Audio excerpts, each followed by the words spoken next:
Daugavpils celtnieku profesionālā vidusskola dibināta 1965. gadā, un nākošā gada rudenī 1. septembrī svinēs savu 50 gadu jubileju. Tāpēc tagad tiek veikti apjomīgi renovācijas darbi. Kopā ar Eiropas finansējumu tie aptver 10 miljonus eiro. Būsim jauni, skaisti un vēl modernāki, teica direktore. Mums ir 75% no visām programmām, kas sastāda tieši būvniecību. Strādājam ļoti ciešā kontaktā ar būvniekiem. Mūsu sadarbības partneris paliek Knauf, mums paliek Kaparols un ļoti daudzi arī citi uzņēmumi, kā arī lielas būvniecības firmas. Ceļu būvnieki, Binders, tāpat strādājam ar viņiem. Strādājam ar lielām reģiona firmām, kā Ditona būve un būtībā pārējiem. Faktiski audzēkņi saņem ļoti labu kvalitatīvu izglītību, es teiktu fundamentālu izglītību, saņemot šo 3. līmeni.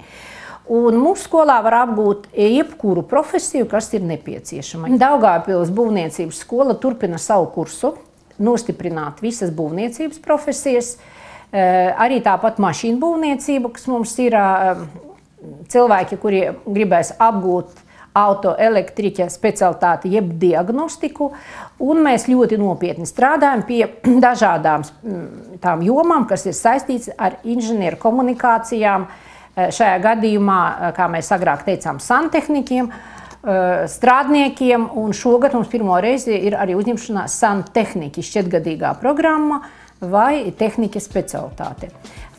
Audzēkņiem šeit ir iespēja iegūt gan vispārējo vidējo izglītību, gan 3., 2. un 1. līmeņa profesionālās kvalifikācijas, kas sniedz plašas iespējas darba tirgū.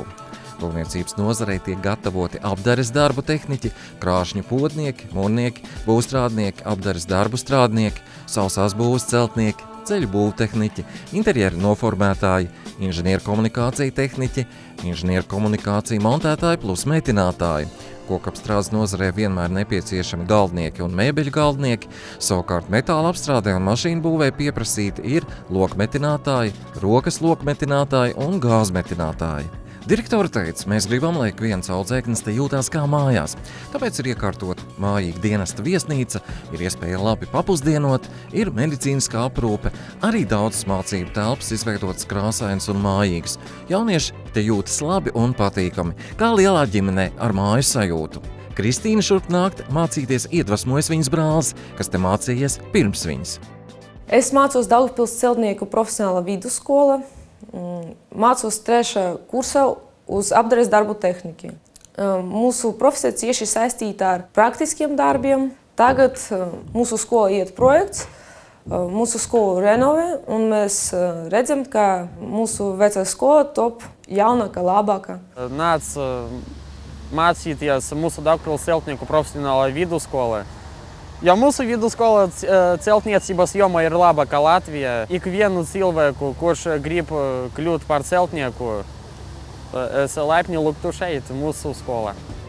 Sadarbības partneris firma Knauf jau 10 gadus produktīvi sadarbojas ar šo skolu un uzteic tās nozīmību.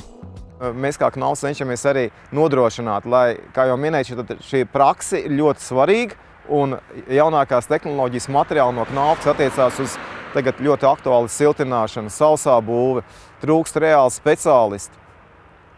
Šie materiāli tiek nodrošināti. Tā, lai šis mācību process būtu kvalitatīvs, augstvērtīgs. Šeit ir arī augstvērtīga sporta dzīve. Par to liecina basketbola un volejbola sporta komanda augstie sasniegumi Latvijas meistarībā. Savukārt svara bumbu cilāšanā savulaik izcīnīta pat 2. vieta Eiropas čempionātā. Renovācijas laikā sportošana notiek Daugavpils Olimpiskajā centrā. Šeit mēs varam pilnvērtīgi mācīt kā volejbolu, tā basketbolu, kā arī zāles futbolu un handbolu spēlēt. Diemžēl tur mums nebija tādu iespēju. Ar laiku ceram, ka mums arī būs savs olimpiskais centrs, protams, ne tās kā šeit, bet labāks. Jo tehnoloģijas aug, mūsu skolnieki aug, un es domāju, ka viņi mums reiz uzbūvēs vēl labāku olimpisko centru. Aicinu visus gribētājus, kuram patīk būvēt, un sapņot par sapņu piliem, šīs pilis realizēt dzīvē, nākt un mācīties Daugavpils celtnieku profesionālajā vidusskolā. Mēs jūs ļoti gaidām. Atgādināsim, ka dokumentu pieņemšana sākas jau 2014. gada 2. maijā. Nenokavējiet!